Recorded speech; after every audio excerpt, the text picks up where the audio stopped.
پتہ ہے جب جڑاوالا کا انسیڈنٹ ہوا تو آپ نے بڑا اچھا بیان دیا. آپ نے کہا کہ جو ریاست ہے وہ کمزور کے ساتھ کھڑی ہوگی. آپ نے تمام اقلیتوں کا نام لیا, مگر ہم نے دیکھا کہ حال ہی میں احمدیوں کی جو عبادت گاہیں ہیں ان کو توڑنے کا سلسلہ شروع ہو گیا, اور 9 واقعات ایسے رپورٹ ہوئے آپ کے بیان کے بعد, اور اس کے اندر پولیس والے خود شامل تھے اور انہوں نے خود جو ہیں مینریٹس جو ہیں ان کو توڑا پھوڑا.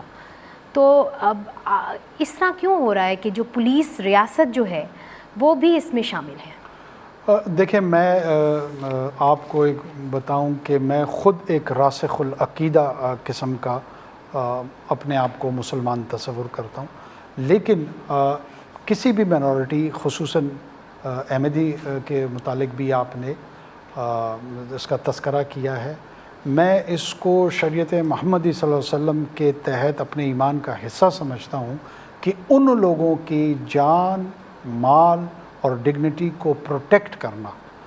وہ پاکستان کے قوانین کے حوالے سے بھی, پاکستان میں بحیثیت ایک پریکٹسنگ مسلمان کے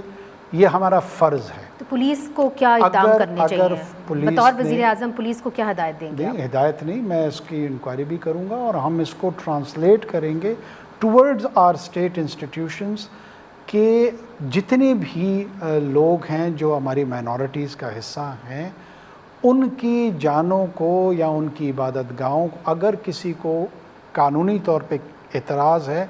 تو اسٹیٹ آرگنائزیشن موجود ہیں, وہاں پہ جا کے کوئی کمپلین کرنا چاہتے ہیں وہ ضرور کریں قوانین کے تحت. قانون کو اپنے ہاتھ میں لینا جو ہے وہ نہ اس کا جواب ہے, نہ اس کی ہم حوصلہ